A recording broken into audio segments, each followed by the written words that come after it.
Welcome to the Tournament Poker Edge podcast, brought to you by TournamentPokerEdge.com, the only podcast dedicated exclusively to poker tournament strategy. Now here's your host, Clayton Fletcher.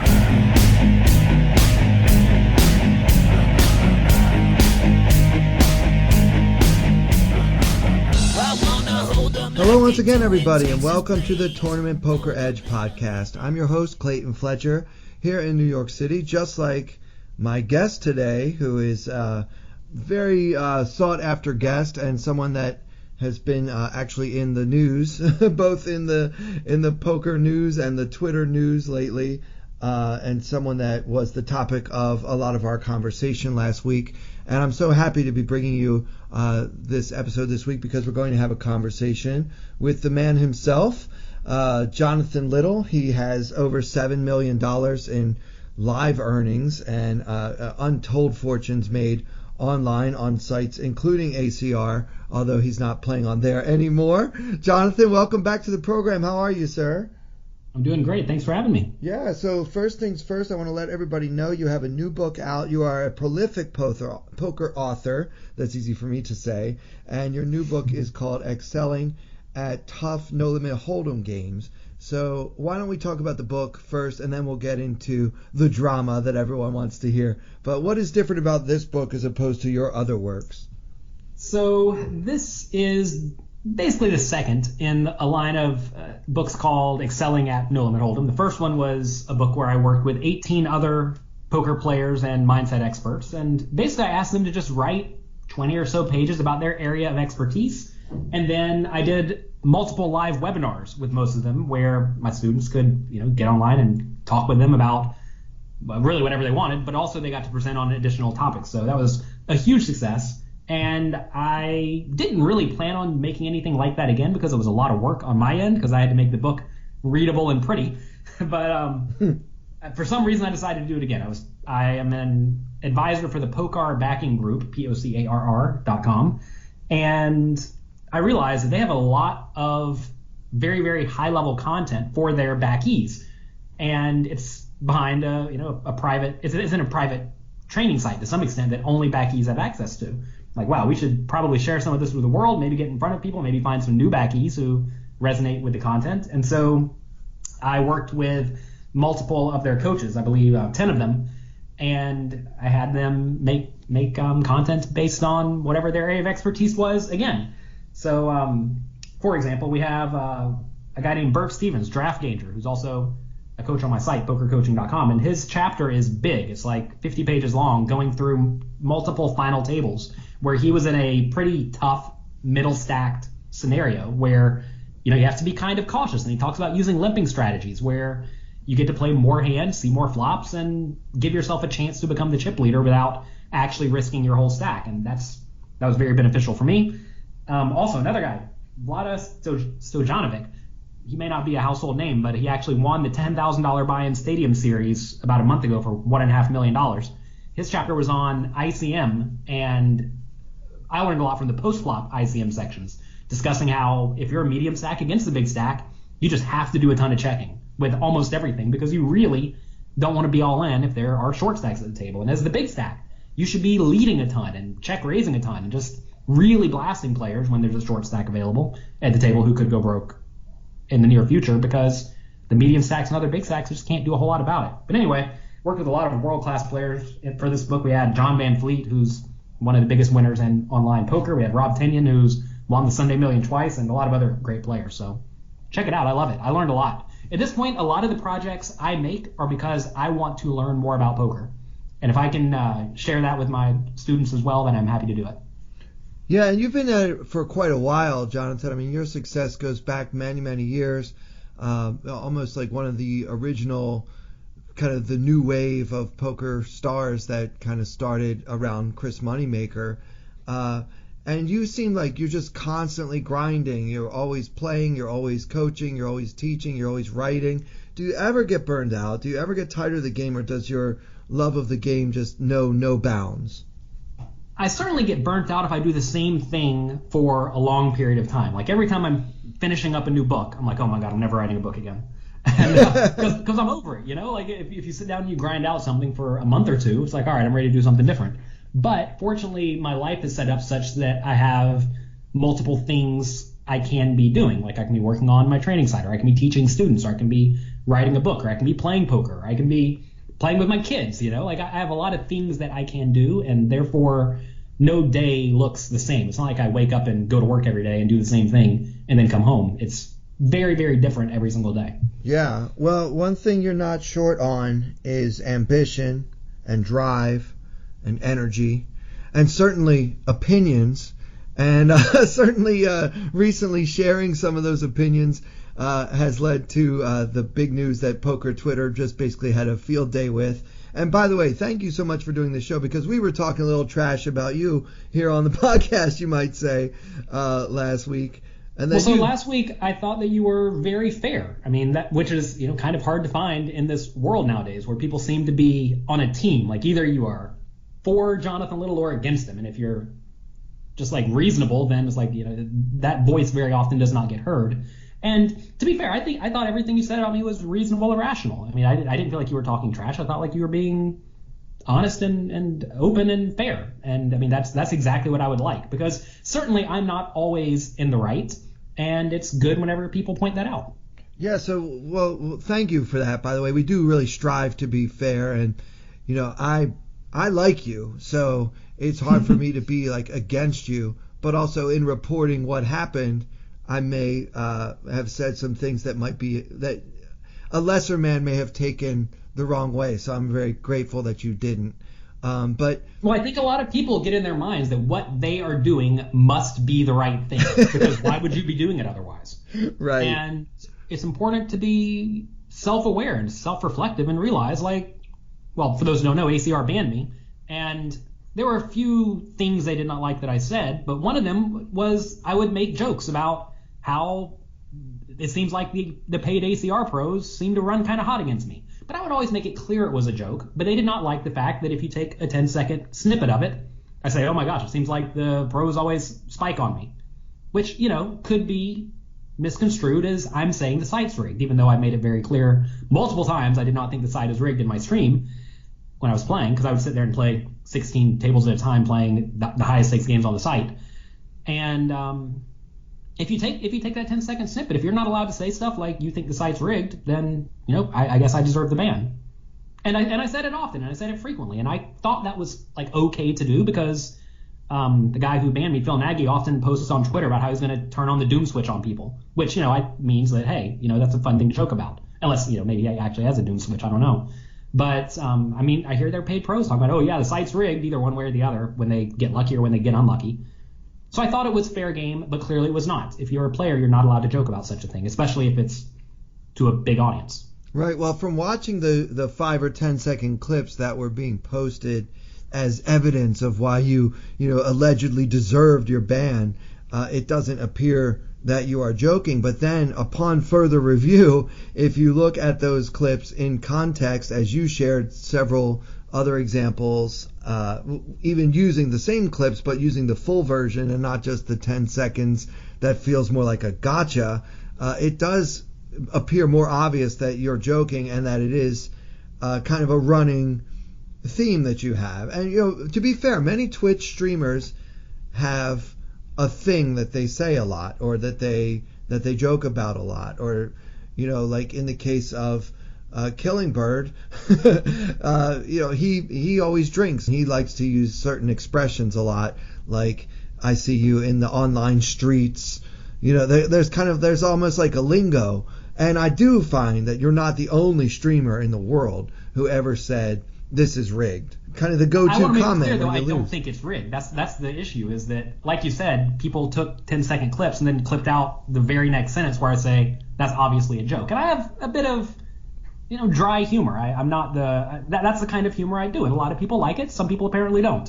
But if you take any one sentence that anyone says, I'm sure you can find something that sounds well out of line taken out of context. And whoever presented this evidence to Phil Nagy did a great job of deceiving him and taking it out of context. Yeah, no, that's true. Now, what about Phil himself? Like, he claims that he tuned into your stream and saw what you were saying.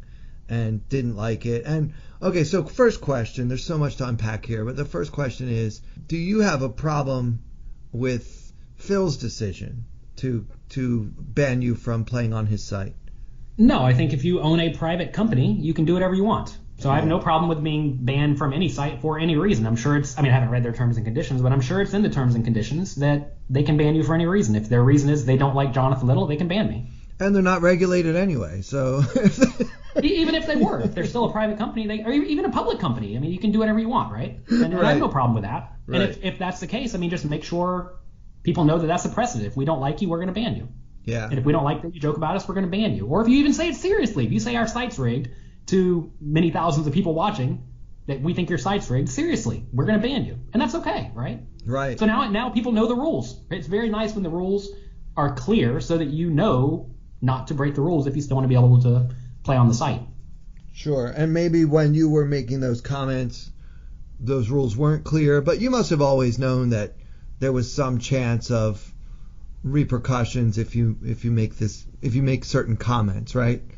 I actually had no idea that you could not say anything that their own streamers are not saying and it be considered out of line because you're not one of their own streamers or their CEO. But, lesson learned, right? Right. Yeah, I guess so. Yeah.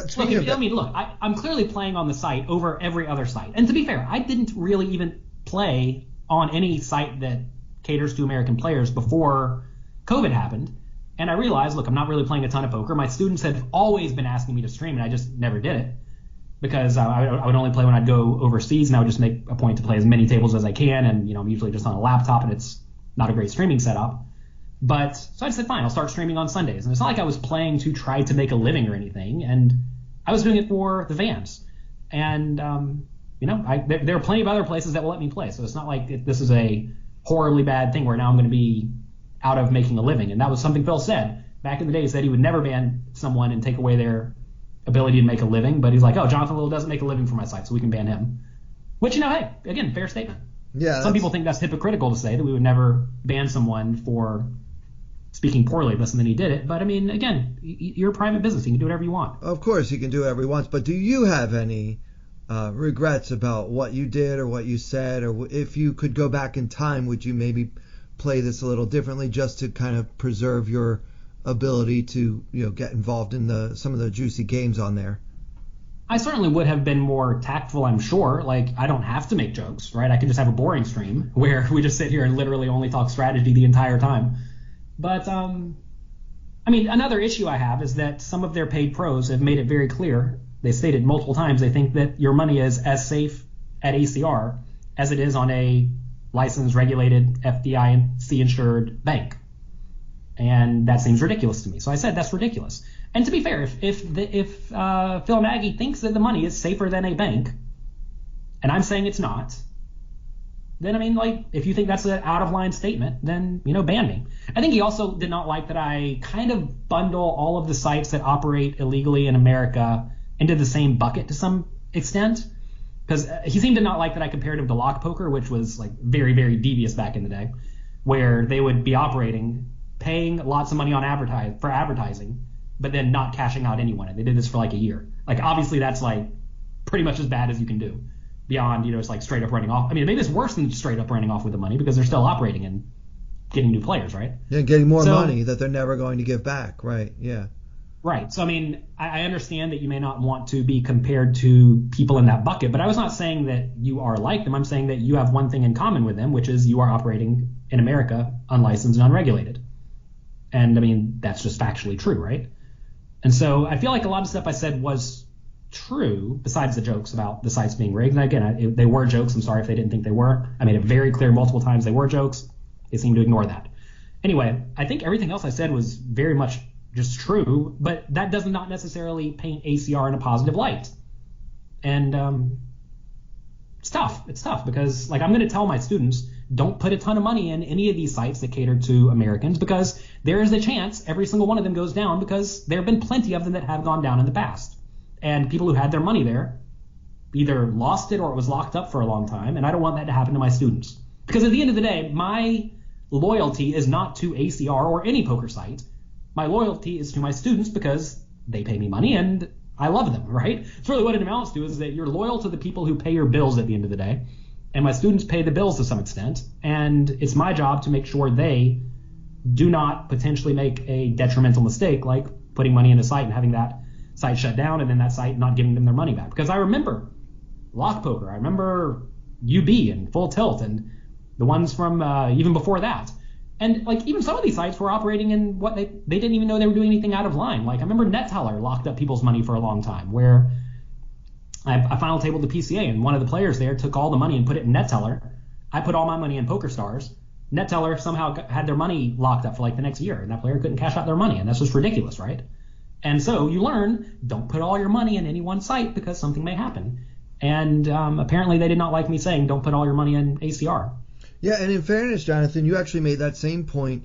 The first time I interviewed you, you said that you do play on ACR and that you are very careful about how much money you have on there at any given time. That was the advice you gave your students, our listeners, and it's actually advice that I've taken. You know, I do a lot of cashing out on ACR. I know, humble brag, right? But yes, congrats. Good job. What I mean, I only tried to cash out a few times, and to be fair, I never had a problem with their cash outs. And I think what happens is a lot of people have that same experience. You've never had a problem cashing out, therefore they project that onto the future, that you will never have a problem cashing out. And you know, past results do not always indicate future performance. Like, I mean, Full Tilt, great example, right? Everything was fine up until it wasn't. I made a $300,000 cash out from Full Tilt 3 days before Black Friday to hit my bank account, no problem. Wow. And then Black Friday happened, and then everybody else's money was locked up for the next however long it was, 2 years or whatever. Well, you talk about good timing. That was good timing.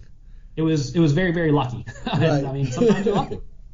You just have to be aware that that is a possibility. So I don't think it's out of line to tell my students don't keep a ton of money on the site. Yeah, but just to clarify, when I said before that I do a lot of cashing out, the reason why is because when my money even gets to a reasonable amount on ACR, I take as much of it off as I can. It's not to say that all I do is win, because obviously no one is that good at this game anymore. So what I recommend most people do, though, is like, say you play like I was playing online 1 day a week, right? I was playing on Sundays. This is how a lot of recreational players play. They get to play on the weekends, right? Right. So I knew that on any individual day I would put in about $12,000 worth of volume in tournaments. So I wanted to have about 12 to 15K in the account. So I make sure I have 12 to 15K in the account on Sunday. I would play. If we'd get up to 20, cash out 8 of it, right? And if we get down to 4, top up to 12.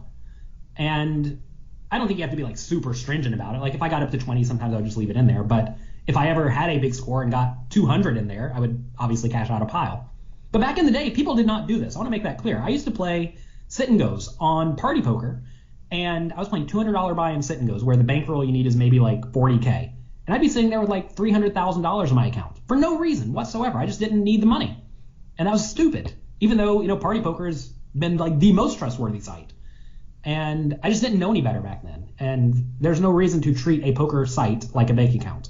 Yeah, me too. I was very active online in the early days of online poker. And man, I used to leave all my money on there. I had probably my net worth on Paradise Poker at one point. Yeah, I mean, I was the same with Party Poker. I had like literally $3,000 in my bank account and $300 on Party Poker. Like that's the dumbest thing in the world, right? Even though like Party Poker has been perfect in every possible way, it was still not wise. Yeah. So don't do that. Don't do that, please. Yeah, and it's still good advice. And if you want to ban me for saying it, you can. Every site can ban me for saying that if they think that's out of line. Right. Yeah. No, I think that it was some of the other comments that you made, and maybe people couldn't really tell that you were joking about certain things. Now, one thing I noticed is that during this conversation, you're saying ACR pros, sponsored pros, and on your stream you usually say shills, and we had some fun with that last week. I mean, do you think that there's a negative connotation to using the term shill? I did not previously, but it seems like a lot of people did take offense to this, and I'm not trying to offend anyone, right? And I'm trying to be a reasonable human here, and not. I'm just trying to give good advice to my students is what it amounts to, and I'm not trying to offend anyone who has made the decision to represent any company. You're allowed to do whatever you need to, and I understand that people who are paid by these companies, like I said, you know, you're loyal to the people who pay you, and this is why it seems like some of them came out of the woodwork attacking me, who I've never interacted with in my whole life. They're you know, speaking poorly of me because they're paid by ACR. ACR apparently doesn't like me, so you got to jump on the bandwagon, right? There is a bandwagon. You're right. There's like a mob mentality that happens, especially on Twitter and other social media platforms, where there's this issue where people they feel like they have to be on a team. On a team. And if the team boss doesn't like you, you sure better be with that team boss, or there might be problems. Yeah, and but anyway, I was not aware the term shill was negative in some people's minds.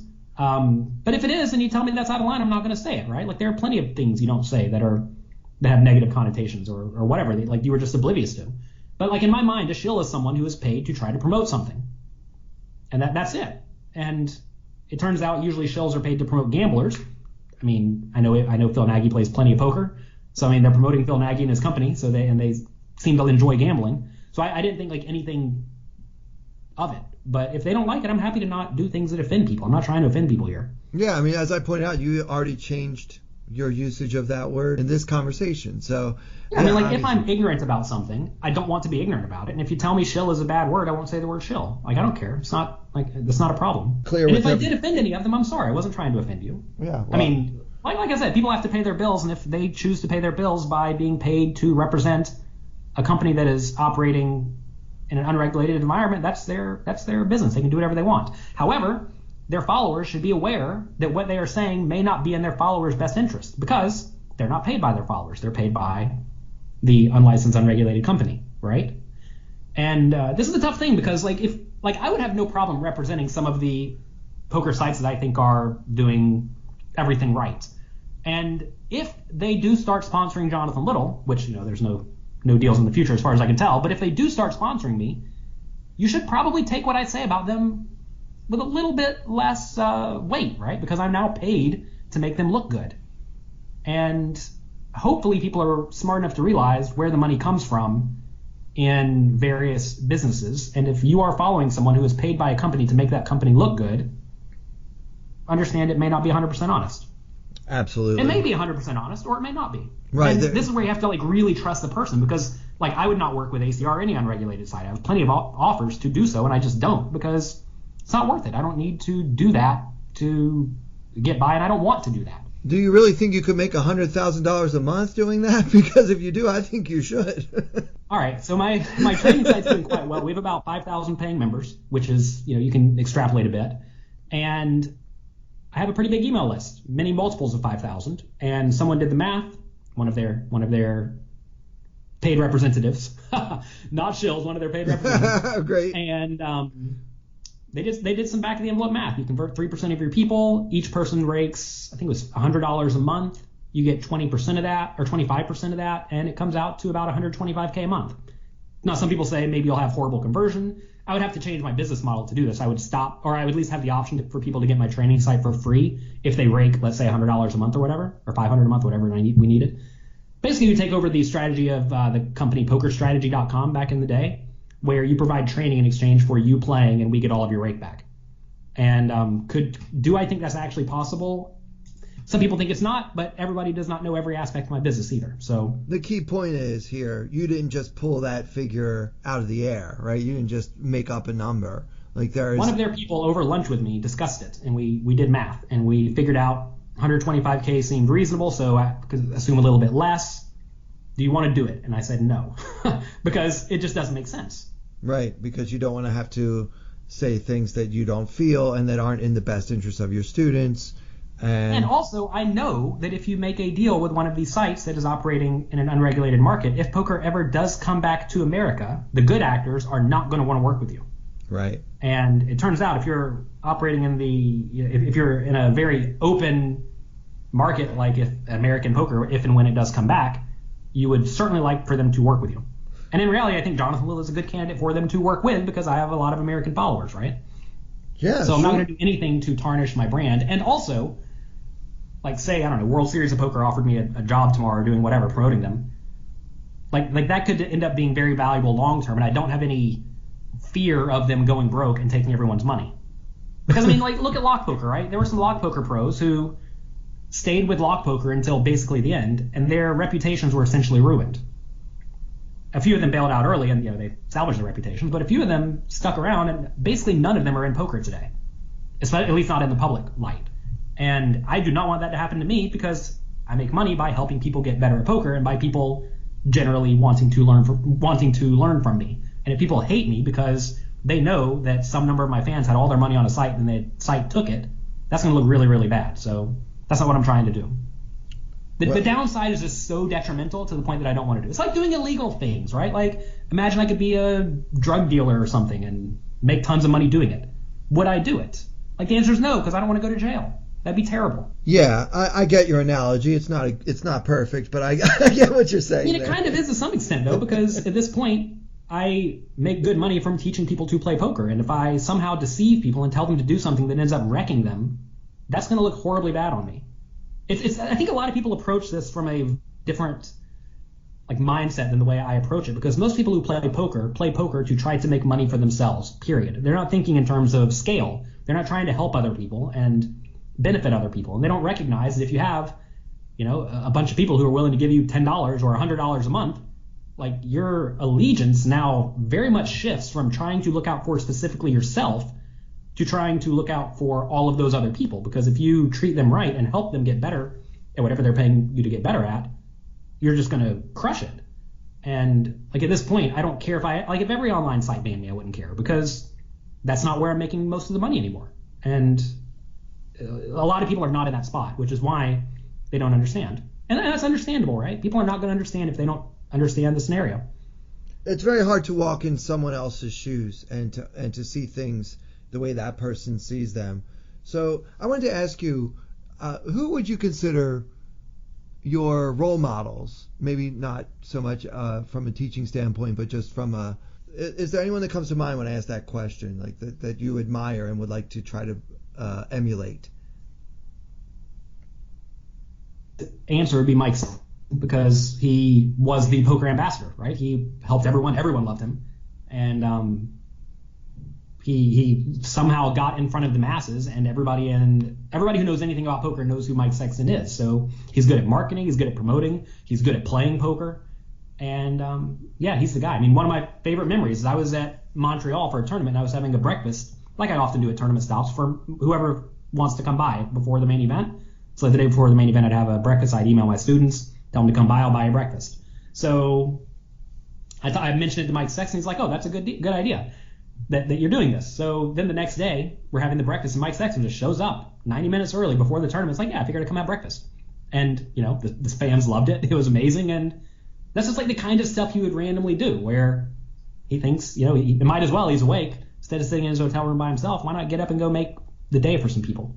And that's the kind of stuff that he did, and that's the kind of stuff I try to do. Yeah, well, you can't go wrong listing Mike Sexton among your heroes or your role models. Man, he has an autobiography that I helped get published, actually. So I helped D&B Poker source their content. That's the biggest poker publishing company at this point. And they had never done a poker biography. But I was like, look, I've talked to Mike Sexton. He has all the stories. He knows something about everyone. Yeah. And we should really get him to write a book. And they were skeptical, but eventually I convinced everybody to do it, and they did it. I mean, the way I talked to Mike about this is after tournaments, we would just go out and have a beer or meet before a poker tournament and just, sit down and have breakfast. And one day, I don't know how it happened, but he invited me back to his house after a tournament at Bellagio, and he had this giant book called Poker Face 2. I would tell every poker player, if you care about poker and history, go buy it. You may not be able to get a copy because it's very limited, but it's a humongous book. It must be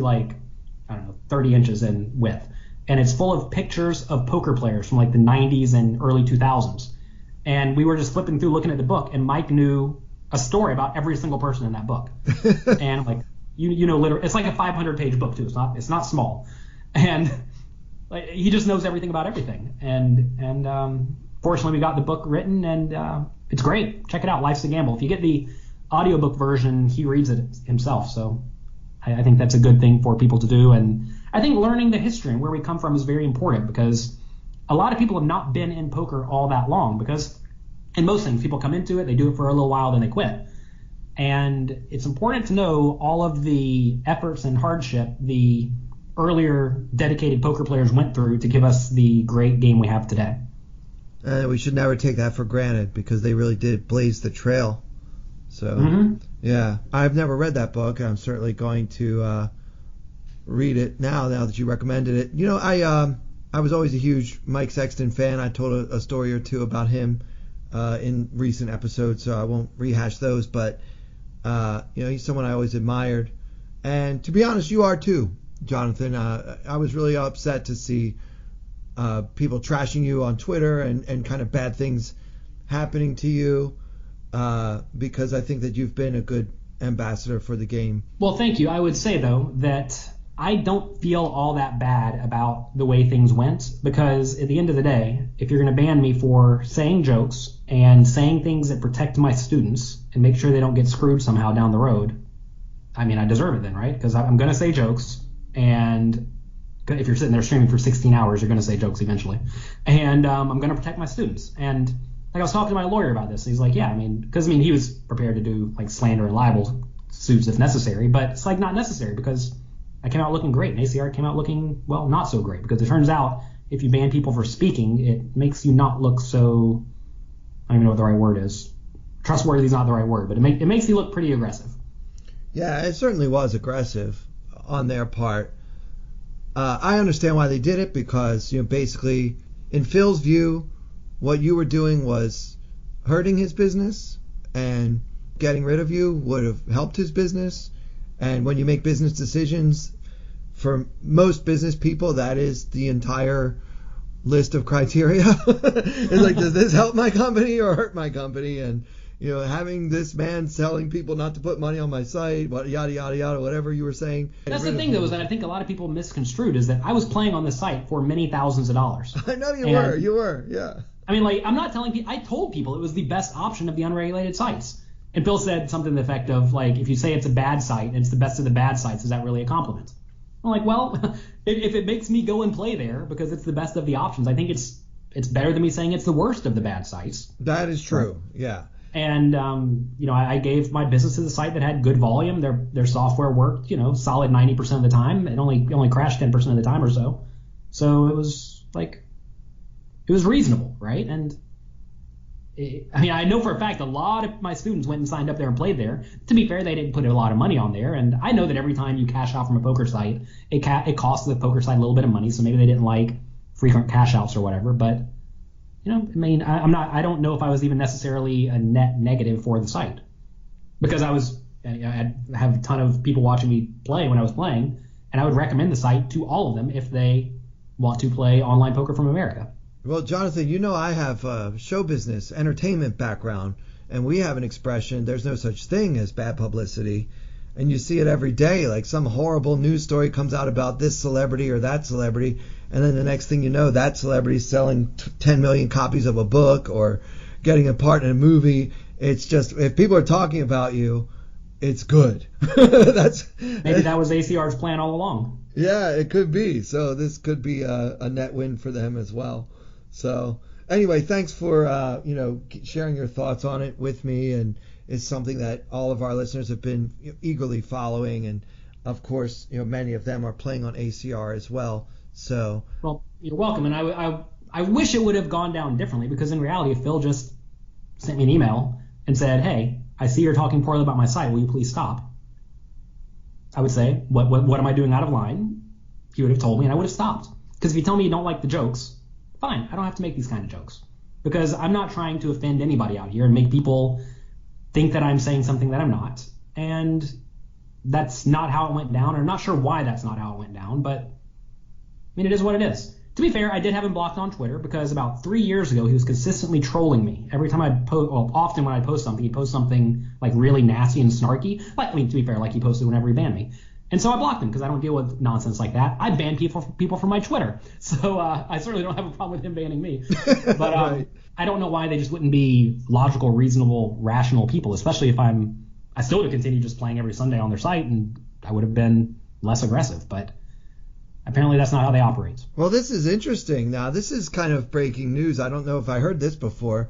You had him blocked already, and he had a history of trolling you, it sounds like. So this wasn't just an isolated incident, was it?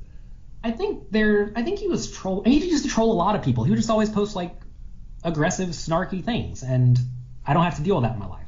Right. So I'm pretty quick to block people who are overly aggressive or overly nasty to me on Twitter because it's my Twitter account and I can read or see whoever I want. And if I don't want you there, you're not going to be there, right? Absolutely. So, but yeah, I did have him blocked. And I mean, that was something he says, like, he had me blocked. How could I contact him? Well, as soon as they banned me, I got an email saying that I'd been banned. So they knew how to contact me. You were contactable one way or the other. I was contacted immediately. Yeah. And I can understand if the guy just like doesn't like me or whatever, that's okay. And if he wants to ban me for not liking me, it's okay. But it would be nice to have known the rules clearly ahead of time, because I'm not trying to break the rules. I'm not trying to be out of line, and I'm not trying to offend anyone. I'm just trying to put on a good show and help people get better at poker. Yeah. And he didn't think I was doing that. Well, have you found a new side piece or not? I found a few new side pieces. Fortunately, there are 4 or 5 side pieces that operate. That's a negative term. You can't say that. Come on. I know. That's the kind of stuff that gets you banned immediately. I'm not trying to get banned again. That's the kind of stuff that offends the side piece sites. And that's not what I'm trying to do. But like, you see that joke right there? How that was like kind of dry? We would have been banned for that. And it's like, come on, man.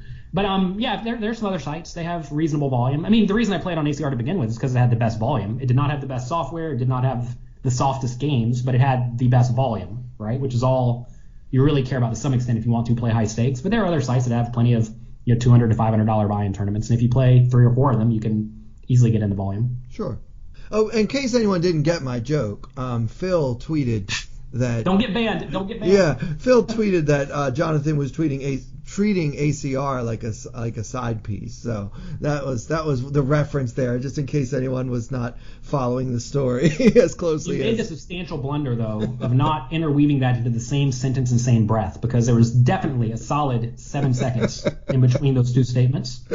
Could be taken out of context, but seriously, right? That's what they did, and it's like it's so absurd that anyone would fall for such nonsense. But I guess it doesn't make that much sense, because it does make sense, because if you look at social media, that's what people consume nowadays. They want very, very short tweets, and they want very, very short clips. And if it doesn't fit in that clip it out, and then you can make people look like you want to make them look. Like right there, you could look very, very sexist, vulgar, misogynist, right? Yeah.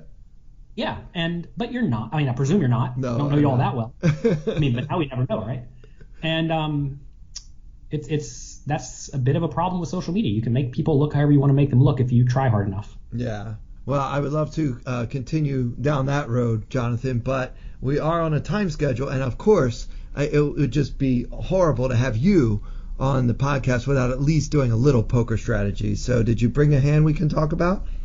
Yeah, forgot about that. Okay, so just the other day, one of my students, Blas Zerjau, took 4th place in the $10,000 buy-in Party Poker WPT main event. Wow. For about $550,000. This is his 3rd big score. Back in the day, about a year and a half ago, a long time ago, he turned $22 into $1.3 million on Party Poker by taking 3rd in their 10K. Then he won Winamax, the biggest tournament ever on Winamax, which had like infinite people. He won that for like $250K, and now here he is again winning $550K.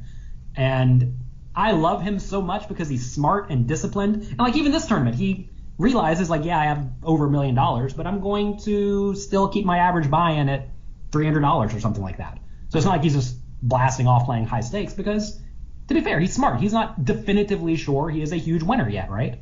And if you're not definitively a huge winner, you shouldn't be buying into $10,000 events. So anyway, he satellited into this one for $1,000, I think, and he ended up taking 4th. So anyway, there was a hand early in the tournament that I think shows you how he gets after it. And remember, this is a $10,000 tournament, which is a lot of money to anyone. And he raises with 6-5 of diamonds from the cutoff seat, which is perfectly fine and standard. We're playing 120 big blinds deep, okay? So we're very deep. The button, good, strong, loose, aggressive player, 3 bets to 8 big blinds. So we have a few options. We can just fold, we can call, or we can 4-bet. I think all of those are certainly reasonable here. He decides to call. I mean, how do you feel about the call? Yeah, I mean, I guess calling is okay. I would typically fold. It's kind of early in the tournament. I'm now going to be out of position against a player you're telling me is a really good player on the button.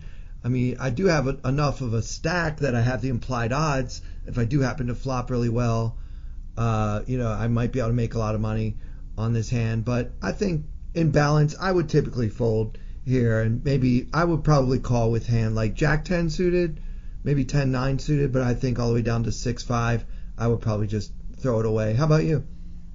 I would definitely call. You're very nitty. You're very tight. Am I?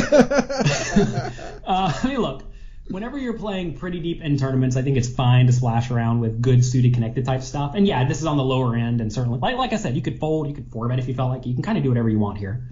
And in general, I typically try to splash around early in a tournament just to see what develops. I'm not sure who the exact opponent was. I know they were thought to be a little bit too aggressive. So maybe you have a good implied odds. Maybe you can get some bluffs through. Who knows, right? It's also tough because I don't exactly know how people perceive Blas, because maybe they think he's lucky fish. Maybe they think he's a good poker player. I'm not sure. I mean, I know he's a good poker player, but who knows how other people perceive him. So that can impact your strategy too. So anyway, we call. Flop comes 7 of clubs, 3 of diamonds, 2 of diamonds. So we have basically the nuts. We have a gut shot straight draw and a backdoor flush draw. Okay? Yeah, very nutty there. Yeah. So we check. Opponent bets 12 big blinds into 18. And now I think our only good option here is to raise, because we have one of the few draws in our range, and there are certainly some nut hands in our range that would like to raise as well, like the sets, right? Only the sets. So we probably have all the sets in our range, given the kind of small 3-bet. So that's 9 combinations of nut hands. I'm not even sure if we raise the 5-4 suited pre-flop. If we do, we may fold that to a 3-bet. Like I said, 6-5 suited is on the bottom end of playable, right? So we really don't have very many draws here that lack showdown value. So we should, if we're going to have a raising range with sets, which I do think is fine, we probably want to use as many reasonable bluffs as we can, and I think gut shot plus backdoor draw is good enough. Do you mean to say that folding is bad? Without a backdoor flush draw, I think folding is fine. But with a backdoor flush draw, I think you have to go for it. Okay. Because you have no other bluffs. Yeah, you got to have some bluffs, right? So, yeah, because of course... You don't have to if your opponent's a calling station. But so this is the thing, is a lot of people are playing games against very weak, straightforward players. So when this player 3-bets you pre-flop, they have like jacks or better or ace-king. If you know your opponent has jacks or better or an ace-king, clearly just don't even play pre-flop really, and then just fold the flop, right? But this player, this loose, aggressive, good player, is 3-betting all the big offsuit stuff. So he has loads of just queen high, jack high, ace high, right? Sure. And those hands are going to be in a pretty tough spot if we check raise. And the thing is that if I know I'm check raising with 7s, 3s, 2s, 6-5 suited, and 5-4 suited, right? We have 9 combinations of nuts and then 9 combinations of draws, right? Or 8 combinations of draws. And that's even then kind of a little bit nut heavy. So what's the opponent going to do, right? They're just screwed immediately. Yeah, and when you break it down like that, yeah, I mean, we can put tremendous pressure on those big pairs. If we check raise here and then fire, I mean, he has to fold everything, basically. It sure puts him in a bad spot. And in reality, we can probably check raise even a few more hands. Like if we had the, 10-9 of clubs or something, maybe that's a check raise. Lower cards with backdoor straight draws, 10 high. I think I'd rather do it with the 6 high first with the gut shots, but if you told me we had, 18 combinations of bluffs and 9 combinations of nuts, that's probably fine. Well, especially since some of the draws have good equity. This episode is going to go down in history, Jonathan, because no one's ever called me nitty before. And watching and talking through this hand, I'm actually feeling a little nitty because I don't know if I would have found this check raise, but obviously it does make a lot of sense because I would like to be able to check raise when I have 3 7s or 3 3s or 3 2s. So obviously I need to have a few bluffs in my range, and what could they possibly be? This is probably the perfect candidate. Yeah, I mean, 5-4 suited would be better. Right. I don't think you want to do it with like ace 5 or ace 4 for gut shots there because ace high is actually good sometimes against this player. Sure. So I think you want, and the thing is when your when your nut hands are just like definitively the nuts, like 7s, 3s, and 2s for stats, when you're raising for value ranges only sets, you can raise with junkier draws because your nut hands have like 100% equity, right? It's a little bit different if you're raising with, like, say you raise with pocket jacks on 7-3-2. Now that doesn't win every time, right? Right. But here, like 7s, 3s, and 2s wins pretty much every time. Right. So as your nuts get stronger and stronger compared to your opponent's continuing range, your bluffs can get junkier and junkier. But as your value hands are slightly weaker and sometimes beat, you need to make sure your bluffs have more equity, or just bluff with fewer combinations, either one. Okay, so anyway, we're going to raise here. And the fun thing about this is that when we raise here, we already know we're triple barreling off in this scenario. unless it's, I mean, I'm trying to think, there's not even like, I mean, if it comes 7-7 or 3-3 or 2-2, maybe we don't triple off. But we're triple barreling here. Okay? Hands over, basically. Yeah, well, the thing is, this 7-high flop it feels like it's a better flop for our range than it is for the 3-betters range. Like, how many? Well, so here the opponent has the range advantage because they have aces, kings, queens, etc., and we probably don't because we 4-bet them. But we have the nut advantage, which means we just have more hands that have a ton of equity against the opponent's range. And when you have the nut advantage, you want to be doing a lot of check raising with your best made hands and your draws. Right. Which is what we're doing here. And like I said, it's kind of hard to find obvious draws on 7-3-2. Makes perfect sense to me. So we check raise. He bet 12. We make it 30. Well, 29.5 with 83 behind. And I think this is fine. We may even want to go a touch smaller because in reality, if the opponent's sitting here with like king jack, they're just always going to fold, right? Yeah, and likewise, if he's sitting there with aces, he's always going to call. Right. And if he does have aces, we want to do our best to get the maximum amount of fold equity on the turn and river. So I think, well, at the same time, though, we want to ask what would I like to do with my sets, right? So we're not really concerned with our 6-5 suited. We're concerned with how do we play our sets here. And if we think our opponent's going to fold out all the queen jack stuff no matter how much we raise, and they're always going to call with aces and overpairs, suppose we should go a little bit bigger, like 30, right? Yeah, that's a great point. So you have to make sure you're thinking of your whole range and not how do I play my 6-5 suited, right? Right. So anyway, we make it 29. Opponent calls, turns to 3, which is not very good for us because now we lose 2 combinations of nuts, right? Right. Because now we only have 3 7s, 3 2s, and 1 3s. Yeah. That said, in reality, if we're only bluffing with those perhaps 8 combinations of draws, we still have a 1-to-1 ratio, which is usually fine on the turn, of draws to nut hands, especially if our nut hands are really the nuts, as they definitely are here. So we should probably keep betting. So pot's 77 big blinds. We have 83. We want to make sure we bet small-ish here so that we can put our opponent in on the river, or put ourselves in on the river. Our opponent has us covered by a little bit. So we want to put ourselves in by the river and still have some fold equity. What a lot of people do wrong here is they'll bet like 40 big blinds on the turn and then only have 43 left on the river. Then your opponent's going to find more hero calls, and if you bet a little bit smaller here, I think. Yeah, you have more leverage if you have more chips behind, of course. So right. Yeah. That's the thing is though, is that when you bet small on the turn, you know you're getting called a lot because you're giving them great odds, right? Yeah, but if we have a 3-barrel plan, we want to get called a lot, right? Because that's just more money for us to win with our river shove. Correct. Assuming you don't price them in on the river, whatever pricing them in on the river means, and that's different for each person. Right. And we're running the risk of kind of pricing them in to some extent because pot's already 77. If we bet 25 and the opponent calls, it goes up to 125 and we have 60 left. So on the river, is the opponent going to be good 25% of the time? If we're bluffing all of our bluffs, I mean, they will be, right? They will be. Because we have 50% nuts, 50% bluffs. They will be. So in theory, we should give up some of our bluffs on the river, but I can tell you we're probably not.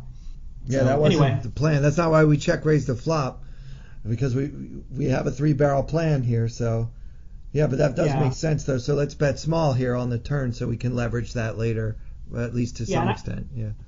I think we should probably even go smaller on the turn. Like pot 77, we go 25. And I think maybe even like 20 would be better to ensure we get called very frequently. Yeah, I mean, we check raise to 29 big blinds on the flop, and now down betting all the way to 20 blinds on the turn. I mean, that's going to get called. The idea of, I would be careful saying things like down betting, because in reality, it was a different scenario on the flop where our opponent bet and we were raising him, right? Like here we're just making a bet. So I'm not necessarily equating those two things as significant. Because, like I said, right here, if our range is the nuts, I can give the opponent any odds. It doesn't matter, right? I can bet 6 big blinds, and they're still going to lose. Sure, they lose. Maybe not 6, but maybe I could bet 12. Right. So I don't think bet size, like the fact that we're betting smaller, I don't think that matters, especially given our stack depth. If we had more chips, I would be betting a little bit bigger, but we don't have more chips, right? So anyway, we go 25. Opponent is going to call. River is an 8, which is basically a blank, and now we have an easy all-in for half pot. Okay, so we do it. This is how my students bluff off their stack in the early levels of $10,000 buy-in tournaments. And it's kind of early in the tournament too, you said, right? Yeah, it's like second level. Oh my. So show up, put down your 10K, triple it off, second level, no problem. Anyway, this time he went all in and the opponent folded. Because... Oh, okay, so he got through. Right. Well, you did mention that he gets fourth place or something, so yeah. Well, he could have re-entered. Well, that's true too. That's true. Wow. Yeah, so I actually did a webinar with Blas yesterday. We went through many hands. I don't know, like probably like 30 or 40 hands, and it was like 2.5 hours long, and it was great. The students enjoyed it, and that's the kind of stuff I'm trying to bring. We're showing off the people who are crushing it, who started playing small stakes and now have millions of dollars, and they're happy to go through their hands with me. And I learned a lot too. There were a few spots where he used different sizings than I would, and we talked it through, and some of them were like, yeah, you know what, you're probably right, and that's good because I'm sitting here learning from the up and coming players, right? Yeah. So this Blas guy, he must be one of your big success stories. You don't have too many people who cashed for $2 million in a year and a half when they started playing $20 tournaments a year and a half ago. There's not a ton of those. No, that's the dream, right? I mean, that's the dream right there. So yeah. I mean, it's great. It's perfect, and he's smart about it too. Like he, and took all the money, invested it, and finished college. I mean, even after he won, he spent the next year finishing college and getting his degree. And I mean, he's doing it right. Well, that's cool. Well, congrats to him, and good on you for helping guide him along the way as he's grown. His game. I'm sure that years ago he wasn't capable of making a play like this in level 2.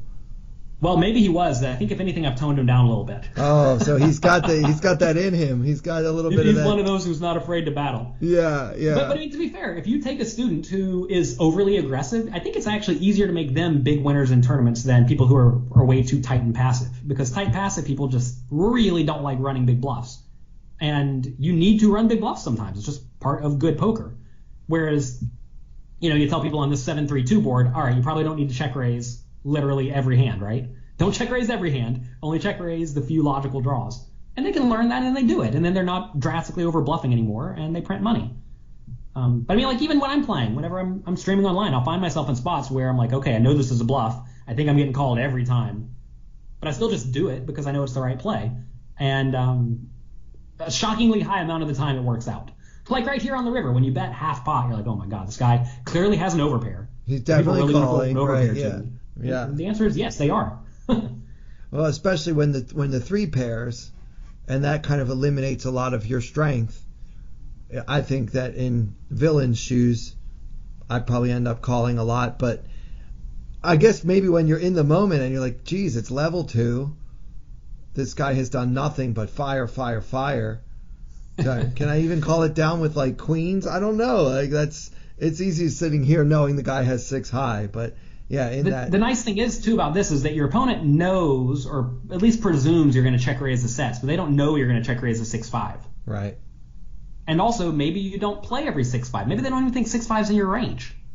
Yeah, it's super hard to put or maybe you they on think anything. It's like weighted to where it's like 20% of your range. Maybe they think you 4-bet it sometimes or call it or fold it sometimes, right? Yeah. So if you start weighting this 6-5 and the 5-4, now maybe instead of there being 8 combinations of bluffs, maybe there's like 2 or 3 or 4 on average. Yeah, I mean, to me the pre-flop is interesting because it's a big 3-bet, and I just hate being out of position with these kind of hands. I feel like I lose money when I call a big 3-bet from out of position with 6-5 suited. Even when I'm pretty. You want to know why you're losing money with it? I'll tell you why you're losing money with it, because you're not check raise triple barreling off with it. This is how you make money with these hands. I completely agree. If your plan is to call pre-flop and then check fold every time you miss, yeah, you're just going to be losing money with these hands. But you got to manufacture some pots sometimes by bluffing. Yeah. Well, I mean, our listeners know that I'm definitely I find a lot of spots to get after it, as you say. But I'm not sure I would have seen this one, but talking through it with you, it makes a lot of sense. So clearly, I've learned something today, and I hope that everyone that's hearing this did as well. Don't be afraid. Get in there and try stuff. I mean, I remember when I was teaching my dad poker a long time ago, he would always just be kind of weak, kind of passive. I mean, I was weak and passive when I first started. A lot of people are, right? Yeah. And there was the consistent spot that came up in his small stakes local games where someone would raise, he'd have like 20 big blinds with Jack-10 suited in the hijack seat. He would just always call, miss the flop, and then just check fold and lose 2 big blinds. I'm like, Dad, you must go all in these scenarios. You have to go all in. And I told him this for like 6 months. And finally, after losing every game, he's like, all right, I'm just going to try doing it. And then he won that tournament. Then he went on this huge upswing because everybody thought he was a nit, right? He had a reputation. And if the nit starts ripping it in on you, it's like, all right, this guy clearly has a nut, so I'm going to fold. And he was just crushing the opponents because they were folding way too often to him. And like even today, he's still crushing it because people still fold way too often to him. And you have to not be afraid of going broke. A lot of people really want to protect their tournament life, but I mean, understand, most people lose the tournament. So getting a minimum cash is not really the goal in a lot of scenarios. The goal is to 30x, 50x, 100x your money, right? Of course, yeah. That's why I talk a lot about how I think people take ICM considerations too far. They might misunderstand the concept, which is, of course, like if you're at the final table and you're in 5th place in chips and the other 4 players are all really short stacks, it would be crazy for you to get all in with the chip leader if you don't have the nuts, right? So we all understand that, but there's a lot of nuance to ICM and trying to factor it into whether you should take a spot or go for a bluff or even try a value bet if there aren't like very, very short stacks. Like what if you're 5th in chips, but 6, 7, 8, and 9 are also kind of really close to where you are? But that's something we talk about a lot on this show because I tend to take it too far the other way and always go for first, even in spots when I should let ICM lead me a little bit more. So there was a spot actually four-handed in this tournament where previous to this hand or before this hand, the stacks were all kind of close where maybe the chip leader had 60 big blinds, short stack had 30 big blinds, let's say. So everybody had a lot of chips four-handed, but then Blas lost the pot. He got down to 15 big blinds from 30. So now once you become the shortest of 4 by a decent margin, now ICM kind of goes out the window. And there was a spot where the big stack raised, cut off, four-handed. Other 30 big blind stack folded, and Blas had ace-7 in the small blind, and he folded. And I didn't run the hand or anything, but I said, you should look this one up. So then he ran it through ICMizer, and it says it's an easy shove. Yeah, I would shove every time there. Yeah. Yeah, and like even though you're going to get called sometimes because it went 2 big blinds, you're going to make it 15 all in. If that player, you can just go through and run it on ICMizer, which is what Blas had open then. Like run it against 60% opening range, 20% calling range, and then 50% opening range, 20% calling range, and figure out where you should no longer shove it. And it turns out A7 is just like an easy shove in that spot because you're now the shortest stack by a large margin. But if you change that, I haven't ran it, but I'm pretty sure this is going to be true. If you make that other 30 big blind or make that 30 big blind stack down to 15 as well, it's probably a fold because now there's a decent amount of value in just trying to outlast the other player. Whereas with 15 big blinds, everybody else has 30 or more, you're very unlikely to outlast that 30 big blind player. So ICM's tough. I'm telling you, it's difficult to learn these things, but you have to run a lot of numbers. And fortunately, I used to play sit and goes a long time ago, and what I would do is every day when I was 18 to 21 is I would play sit and goes for about 4 hours. I would 16 table, and then I would study every single game for the next 2 hours, or I would go through every hand. There's a program that would tell you spots where it thinks you maybe played wrong. I would always look at those. And if you do that every day for 3 years, they did that in the morning, then they did it again in the evening. It turns out you get pretty good at these ICM spots, and that was just a spot where like you look at it and you know what the right play is if you've studied those scenarios over and over again for 3 years. Yeah, if you're playing sit and goes and you really are sharp with ICM, you're going to make a lot of money because that's really what sit and goes are. Yeah, I mean, but it's interesting because like now I realize I have not actively studied ICM hardcore in a long time, but you remember these things and you see these things and they get like ingrained into your brain after a while, and then you run it through ICMizer and it confirms you're right and it makes you feel good. Make sure, of course, you don't enter information that makes it say you're right? That's what a lot of people do wrong, or they just like click ICMize and it brings up some default numbers which are probably not accurate. So you need to make sure you're actively and accurately putting in your opponent's ranges for their raising range and their calling off range, and understand that sometimes like there are different player personas, right? Where maybe one player with a big stack is raising tight and then calls off with everything. Clearly don't jam ace-7 against that player, right? Sure. And then there are other players who raise 100% and fold 90% of it, right? I mean, you jam everything against that player. But then if you look at those spots and you see that shoving the ace-7 is profitable against 80% of player types, if you're oblivious to what your opponent's doing, which you shouldn't be if you're playing four-handed at a final table, but if you're oblivious to them, you know that 80% of the time this is going to be a profitable play. And then you just do it. But if you look at it from another point and you see it's like a different scenario and it's only good 20% of the time, then you don't take it, even though it could be profitable this time. Yeah, and be honest about who that villain is, because confirmation bias is a very powerful psychological weapon. For sure. I mean, like, whenever I'm studying poker, I'm not looking for spots where I'm right. I'm looking for spots where I'm wrong so that I can fix myself, right? Yeah. Like this ACR issue, right? If you tell me shills is a bad word to some people or a derogatory term to some people, even if it's like 5% of the people who I'm speaking to, I don't want to say that. I want to say things that don't offend people, and I'm perfectly capable of changing if I'm saying something that's out of line. Yeah. And, if you're playing poker poorly, even if you've been playing poker poorly for the last 30 years, it's okay to change if you were not making the most profitable play. And, that's what we try to teach you all to do, is improve your skills and continuously get better. Absolutely. Yeah. The tough thing about getting better is you have to admit that you were wrong before. Not everyone could do that, Jonathan. Not everyone. For a lot of people, that's actually impossible. And Right. That's why poker remains a very profitable game even today. Yeah, thank God. Well, obviously you are very passionate about the game. You're obviously, you've done your homework. You know what you're talking about. You're one of the smartest guys we have ever had on the podcast. So I really appreciate you sharing your thoughts and your opinions with me today. Before we go, why don't you tell people, are you streaming? Where can they find you? So I streamed a week or two ago. I'm trying to stream like basically once per month now because I don't need to, right? Like I said, I was doing it for the fans. And also at my site, we have other coaches streaming on a regular basis. Sure. Privately for the students. Like we had Faraz Jaka recently and Draft Ganger recently, and Matt Affleck. So we have plenty of streams going on for the students. At this point, our problem is like too much information to some extent.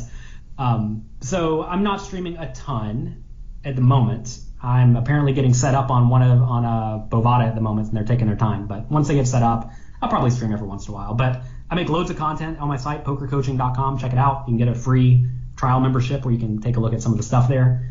And I have the new book, Excelling at Tough No Limit Hold'em Games. You can find that at jlpoker.com/tough. And I learned a lot writing it. It's certainly a high-level book. It's not a basic book. If you want a basic book or a more basic book, check out Mastering Small Stakes No Limit Hold'em. I also have a free fundamentals course at pokercoaching.com/fundamentals. So I try to give away a lot of stuff for free because it turns out if you give a lot of stuff for free that helps people, they're going to look for you to help them more in the future. And, now, do you still have the Hand of the Day podcast or Hand of the Week podcast that you had years ago? Is that still going? I do. Weekly Poker Hand. You can That's find that in the Poker Coaching podcast on the iTunes App Store and all the other. I'm sorry, the podcast site, whatever that thing's called. I don't know. It's on all the podcasts. It's also on YouTube, youtube.com/pokercoaching. And I actually have an app that we've been upgrading substantially in the App Store recently, the iTunes and Android App Store. And a big thing we added recently were GTO charts solved by Munker Solver for lots of pre-flop scenarios. And that's been a huge, huge value add. It's just part of being a member. So if you want access to all of those GTO charts so you can look at the scenario at the table before it happens and then, put your phone down. Don't use it while you're sitting in the game. But, before the hand happens, take a look at your spot and make sure you're not screwing up. Very cool. Well, Jonathan, really appreciate you coming on and sharing all of your insights with us. Everybody, check out his new book, Excelling at Tough No Limit Hold'em Games, on Amazon and everywhere else you buy books, and of course jlpoker.com. So for Jonathan Little and for everyone else here at Tournament Poker Edge, I'm Clayton Fletcher. Thank you so much for listening.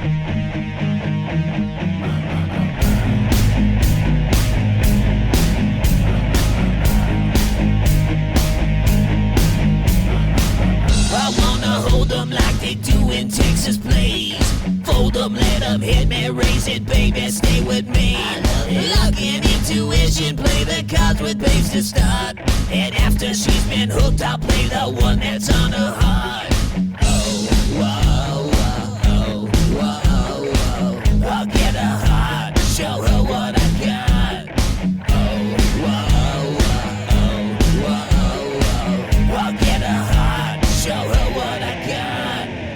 Carry mine, no she can't read a mile. Poker face, she's got to love nobody. Carry mine, no she can't read a mile. Poker face, she's got to love nobody. Poker face, poker face. Poker face, poker face. I wanna roll with her, a hard pair we will be. While little gambling is fun when you're with me. I love it. Russian roulette is not the same without a gun.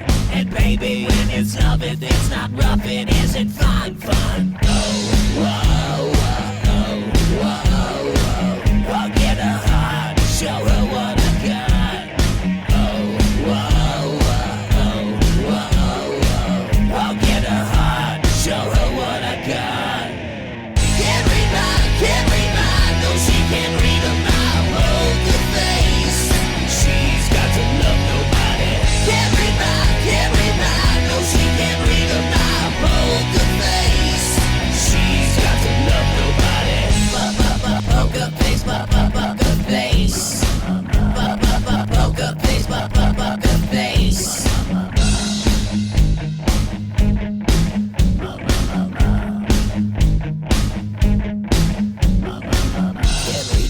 Can't read mine, no, she can't read my poker face. She's got to love nobody. Can't read mine, no, she can't read my poker face.